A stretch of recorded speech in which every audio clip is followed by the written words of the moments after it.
Welcome back to Kris versus Everybody. This is the show where I talk about everything and anything, unedited, uncensored. This show has been brought to you by the Crisscross Studios YouTube channel. Go ahead and click subscribe and tap the notification bell so you never miss a new episode. And if you're listening on Spotify or Apple Podcasts, hit that follow button to stay up to date with every new episode as it drops. Thank you for tuning in. Thank you for your support. Let's talk about what happened after Super Bowl 60.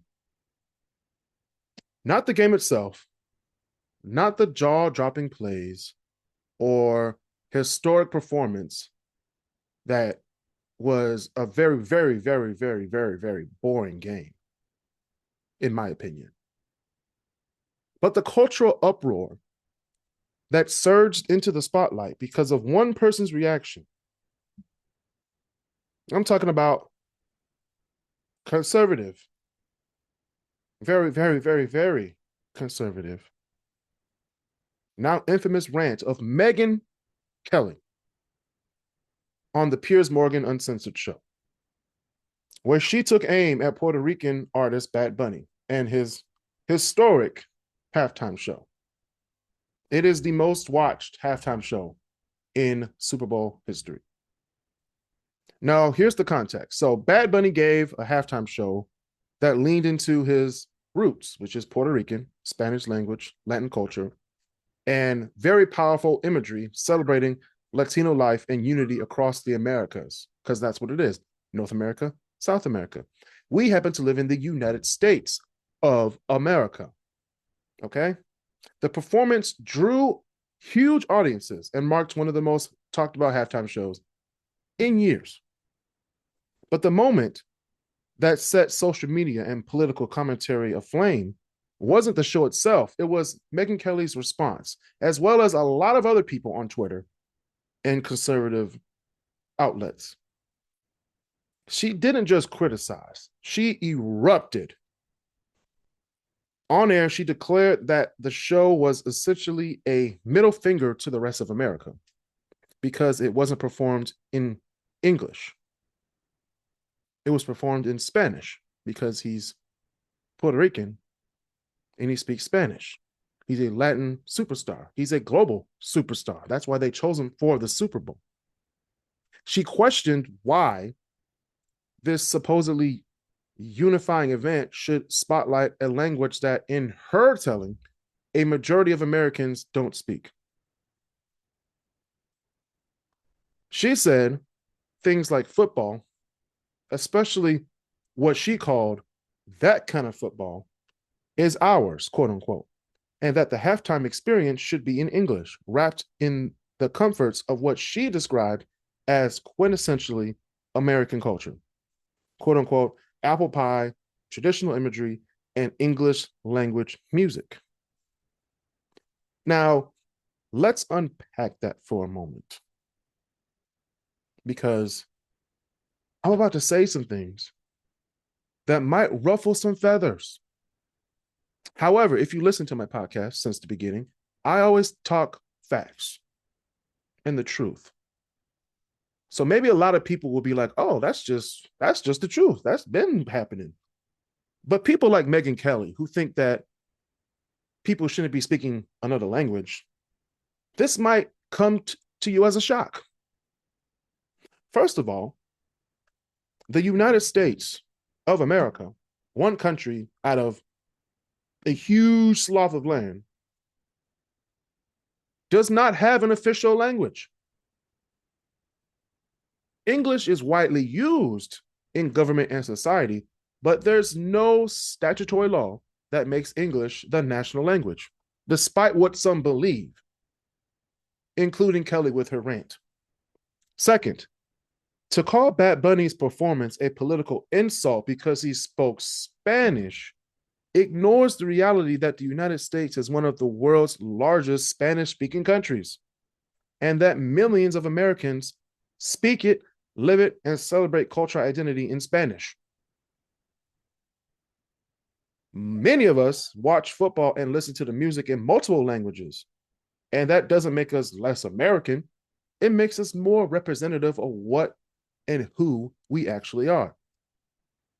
Kelly went further, and this is where the whole thing crossed from critique to outright cultural hot take by framing the halftime show as a symbol of America,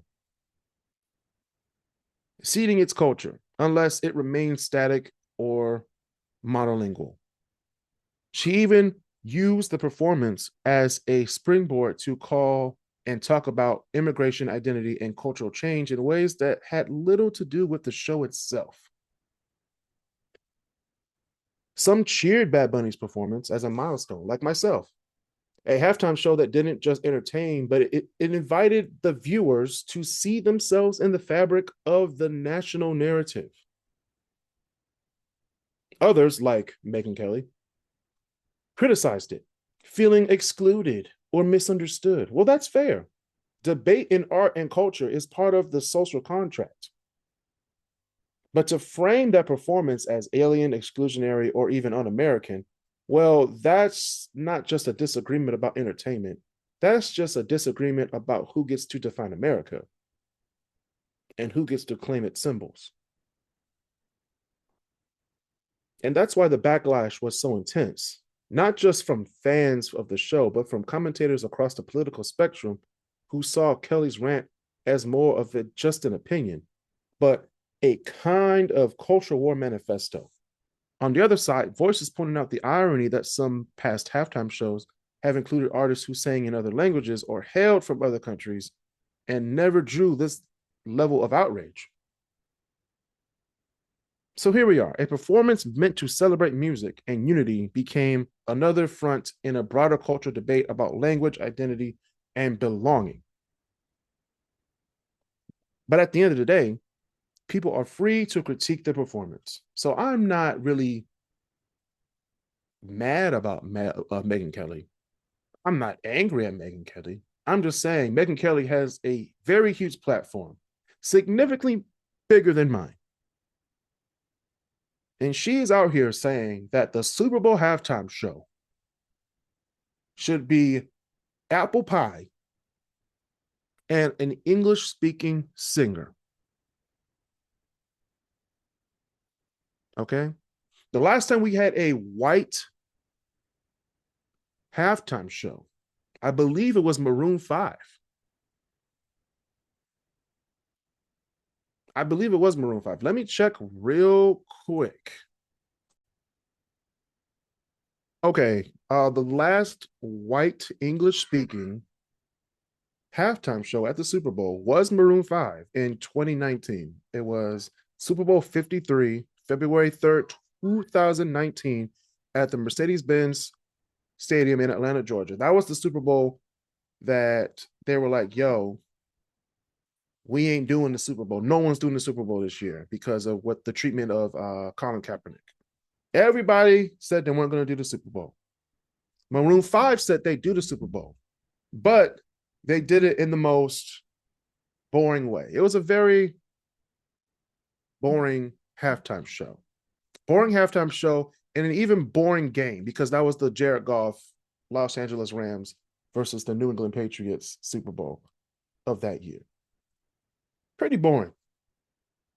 Since then, before that, it was Justin Timberlake, Lady Gaga, Coldplay, Katy Perry, Bruno Mars, Beyonce. And then before that, it was Madonna. So we went from Madonna in that Super Bowl to Beyonce to Bruno Mars, white Katy Perry, white Coldplay, white Lady Gaga, white Justin Timberlake, white Maroon 5. Arguably good Super Bowl halftime shows, besides the Maroon 5 one. They did some good songs, but overall, the halftime show and the game was in controversy. Since then, since Jay-Z and Rockefeller took over the halftime show in 2020, we have got J-Lo and Shakira in 2020. We got The Weeknd in 2021. We got Dr. Dre, Snoop Dogg, Eminem, Mary J. Blige, and Kendrick Lamar in 2022. We got Rihanna, Usher, Kendrick Lamar last year, and this year we have Bad Bunny. I don't see a problem here. The only people who see a problem with this are racist assholes,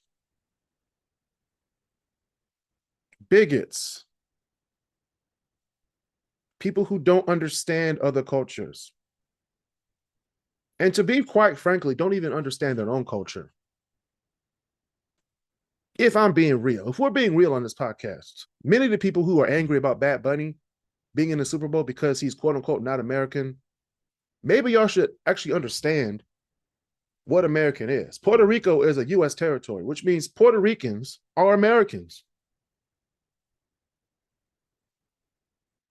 He was telling his story.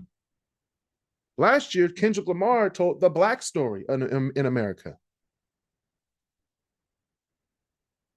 These are very, very specific shows and narratives we're trying to portray to the world, which Rockefeller, Jay-Z, Kendrick Lamar, and Bad Bunny have done successfully. I don't care if you didn't know the music or any songs from Bad Bunny, but at least say, hey, that was a good damn show. I do agree with some people to say, hey, we need to have somebody that Americans understand, like you people from the United States understand. But I wasn't mad that Bad Bunny was out there. I was actually anticipating this. This was going to be a good show because Bad Bunny is a great artist. Because if the Super Bowl or any national moment is truly about unity, it shouldn't belong to just one language or one style or one version of America or one vision of America. It should belong to all of us in every language we speak, in every way we choose to express who we are. And that's probably the biggest lesson from this whole episode. America isn't a museum of what is to be preserved under glass. It's a living tapestry. And halftime shows, like people watching them, reflect that. So here's my message. Here's my message, not just to Megyn Kelly, but to anyone clutching their pearls because America sounded a little more bilingual for 15 minutes on February 9th, 2026. Fucking relax. Calm the fuck down. America was never meant to be a karaoke machine stuck on one language. See, the Super Bowl halftime show isn't just a history museum, it is a mirror. And sometimes when people look into that mirror and see a country that's younger, browner, louder, and more global than the one that they grew up in, it makes them uncomfortable. But discomfort is not destruction. Change is not erasure. And hearing a different language is not an attack on your identity. So instead of asking, why was this not for me? Maybe ask, who finally got included? Because unity doesn't mean everything sounds familiar. It means everyone gets a turn on the stage. Don't just complain about culture. Participate in the culture. Learn something new. Travel somewhere different. Try music you don't understand yet. There's plenty of music out there. Try listening to it. It's not just the American artists out there. It's the global artists, like the Bad Bunnies of the world. Try listening to them for once. Don't just complain about culture, participate in it. America is not shrinking, it is expanding. The question is whether you're expanding with it. And to Megyn Kelly, if hearing Spanish during the Super Bowl halftime show felt like a middle finger to America, I've got some tough news for you. The fastest growing sound in this country isn't offense. It is diversity. And trust me, it ain't going nowhere. And that's been another edition of Kris versus everybody. See you guys next time.